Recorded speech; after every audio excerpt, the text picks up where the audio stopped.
The nearly 2-year-long seller's market that ended in March of 2022 was an awful time to be a buyer. Subject-free offers were the hot ticket for sellers, and desperate buyers felt pressure to remove subjects in order to compete. The government's reaction to buyer concerns and complaints is a cooling off period, which they're now calling the home buyer rescission period.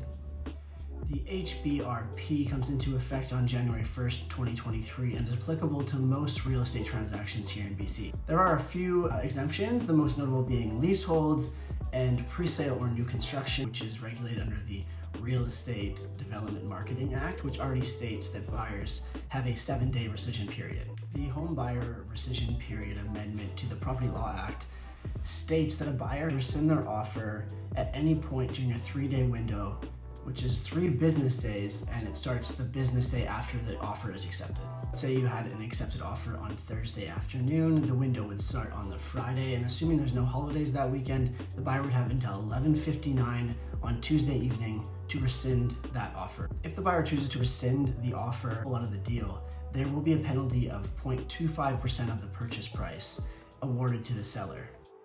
Currently, deposits are due upon a firm deal, meaning all the subjects have been removed or it was a subject-free offer in the first place. So time will tell how this new regulation affects the transactions come January 1st, but I foresee that there will now be a 0.25% deposit that's offered right away at offer, and then the rest of the deposit would be due upon removal of the other subjects. That way the seller would be more confident they don't have to chase down the buyer for the 0.25% should they exercise their right of rescission. Unlike typical subjects which allow the benefiting party, which is usually the buyer but can sometimes be the seller, to back out of the deal for a specific reason, say a failed inspection, an issue with financing, or the appraisal, the buyer does not need to provide a reason for exercising their right of rescission.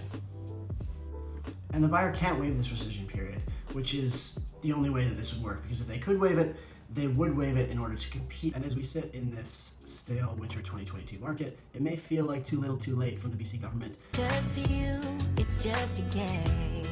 But according to CMHC, new construction and new housing starts are 46% below last year in 2021. So we still have a big supply issue. So I don't think this is going to be the last time that we see multiple offer over ask competitive market. While there are ways that an educated buyer and a prudent buyer's agent can lessen the risks of a subject-free offer, I think subject-free offer should be the exception and not the rule.